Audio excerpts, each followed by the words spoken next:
Hello दोस्तों, आपके अपने चैनल सक्सेस पॉइंट जयपुर में आप सभी का बहुत बहुत स्वागत है। आज का जो नया टॉपिक है वो बहुत ही मोस्ट इम्पोर्टेंट टॉपिक है। वो है महाद्वीपों एवं महासागरों की उत्पत्ति कैसे हुई। उसके अंदर हम देखने वाले हैं चतुष्फलक परिकल्पना। वो किसने दी, वो कौन सी परिकल्पना थी और उसके अंदर क्या होता है।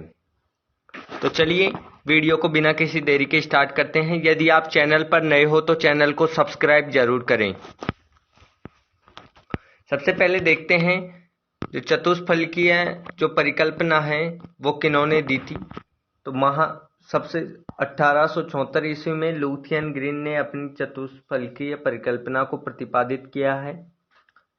चतुष्फलक परिकल्पना महाद्वीपों तथा महासागरों के विन्यास में एक व्यवस्था तथा सममिति के आधार पर एक सिद्धांत 1874 ईस्वी में लुथियन ग्रीन ने अपनी चतुष्फलक की परिकल्पना को प्रतिपादित किया। इस परिकल्पना में उसने यह बताया कि जल थल के वितरण में एक चतुष्फलक का विन्यास है। चतुष्फलक एक त्रिमितीय आकृति है जो चार समबाहु त्रिभुजों के योग से बनती है। जी हाँ, आकृति मैं बना के बताऊंगा आपको, बिल्कुल डायग्राम से। वीडियो को पूरा अंत तक देखें और यदि चैनल पर नए हो तो चैनल को सब्सक्राइब कर लेना। लुथियन ग्रीन ने परिकल्पना की पृथ्वी एक ऐसे चतुष्फलक के समान है जो अपने शीर्ष पर खड़ा है। ऐसी स्थिति में चतुष्फलक के चार चपटे पायों पर चार महासागर पाए जाते हैं और ऊपरी क्षैतिज पार्श्व पर अंटार्कटिका महासागर का विस्तार है और क्षैतिज किनारों पर उन स्थल खंडों का जो आर्कटिक महासागर के चारों ओर एक मेखला बनाते हैं। तीन खड़े किनारे पर उत्तर से दक्षिण महाद्वीपीय फैले हैं। ये इसकी थ्योरी है, आप स्क्रीनशॉट भी ले सकते हैं। मोस्टली मैं बता देता हूं।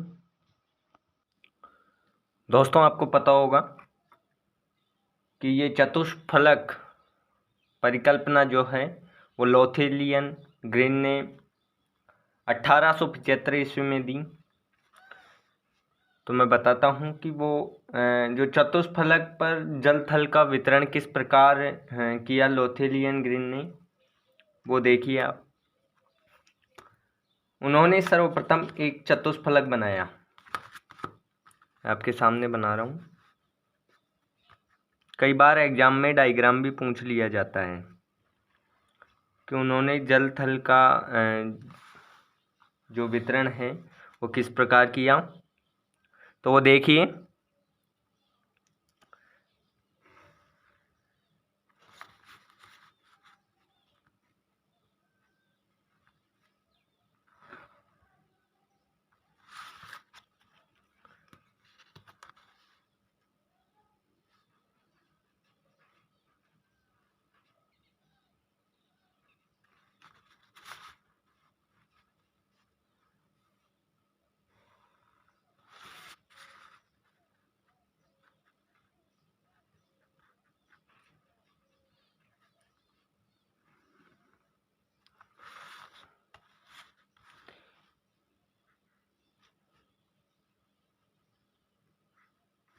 ये तैयार हो गया चतुष्फलक।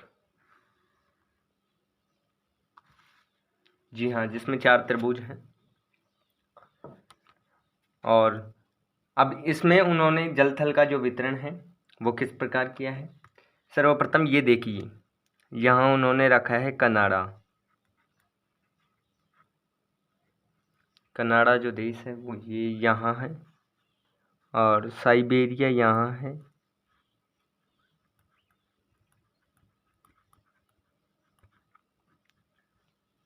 यहाँ रखा है अंटार्कटिका।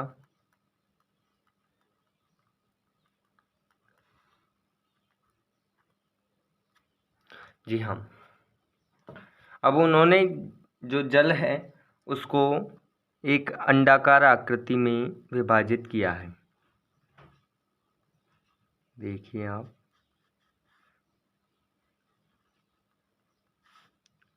इस प्रकार से यहाँ है यूरोप,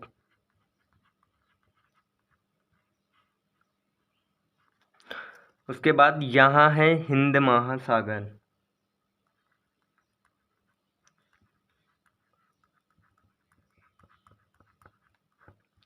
और यहाँ है अंटार्कटिका।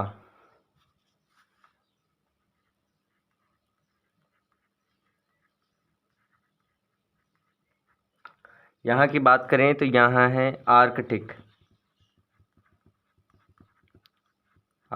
सागर।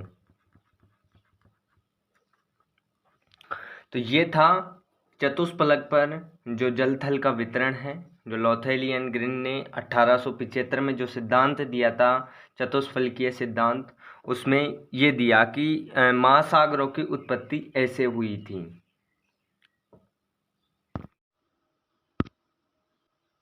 आपने देखा होगा कि चतुष्फलक के 4 चपटे पायों पर 4 महासागर पाए जाते हैं, और ऊपरी क्षैतिज पार्श्व पर आर्कटिक महासागर का विस्तार है, और क्षैतिज किनारों पर उन स्थल खंडों का जो आर्कटिक महासागर के चारों ओर एक मेखला बनाते हैं। 3 खड़े किनारों पर उत्तर से दक्षिण महाद्वीप फैले हैं, एक पर उत्तरी तथा दक्षिणी अमेरिका, दूसरे पर यूरोप तथा अफ्रीका, और तीसरे पर एशिया तथा ऑस्ट्रेलिया है। निचले शीर्ष पर दक्षिणी ध्रुव स्थित है, जिसके चारों ओर अंटार्कटिक महाद्वीप फैला हुआ है, और इन्हीं 4 शीर्ष बिंदुओं के स्तर भूखंडों से विस्तृत होकर वर्तमान महाद्वीप का निर्माण हुआ है। लिथियन ग्रीन की परिकल्पना का आधार उस समय की विचारधारा था कि पृथ्वी धीरे धीरे ही हो रही है तथा सिकुड़ती जा रही है, अतः पृथ्वी की ऊपरी सतह जो पहले ठंडी हो चुकी थी और भीतर सिकुड़ते भाग के साथ ठीक ठीक बैठ नहीं पाती है, और कहीं ऊंचा और कहीं नीचा हो गया। अर्थात ऐसी स्थिति में धरातल की आकृति ऐसी बन गई कि आयतन कम होते हुए भी क्षेत्रफल अधिक होता है, और यह एक प्राकृतिक नियम है कि एक गोले की जिसका कि आयतन के अनुपात में तल का क्षेत्रफल सबसे कम होता है, और वह गोला एक चतुष्फलक का रूप धारण करने की प्रवृत्ति होती है।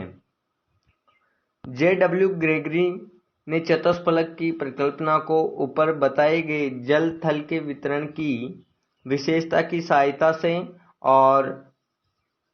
और भी सही ढंग से प्रस्तुत करने का प्रयत्न किया है, और अब इस परिकल्पना को मान्यता नहीं मिली है। अभी इस परिकल्पना को जो है वो मान्यता नहीं मिली है, और गणित के सिद्धांतों के अनुसार चतुष्फलक जैसी आकृति पृथ्वी जैसे विशाल आकार को गुरुत्व संतुलन में नहीं रख सकती। यदि पृथ्वी चतुष्फलक की आकृति की प्रवृत्ति दिखलाए भी तो चतुष्फलक के किनारों तथा कोनों का भार इतना अधिक होगा कि वे फिर तुरंत बैठ जाएंगे और पृथ्वी फिर संतुलित गोले की आकृति में लौट जाएगी। इसलिए जो है लोथियन ग्रीन, तो उनकी ये जो परिकल्पना है चतुष्फलकीय जो सिद्धांत है उसको मान्य कर दिया गया है कि इस तरह से जो है जो महाद्वीपों का निर्माण नहीं हुआ है। और उनके बाद जो था वो वेगनर का जो महाद्वीपीय प्रवाह सिद्धांत है, वो वेगनर ने जो अपना महाद्वीपीय प्रवाह सिद्धांत वो दिया। तो अगले वीडियो में जो है हम वेगनर का महाद्वीपीय प्रवाह सिद्धांत जो है वो स्टडी करने वाले हैं। और यदि चैनल पर नए हो तो चैनल को सब्सक्राइब करें। Thank you for watching the video.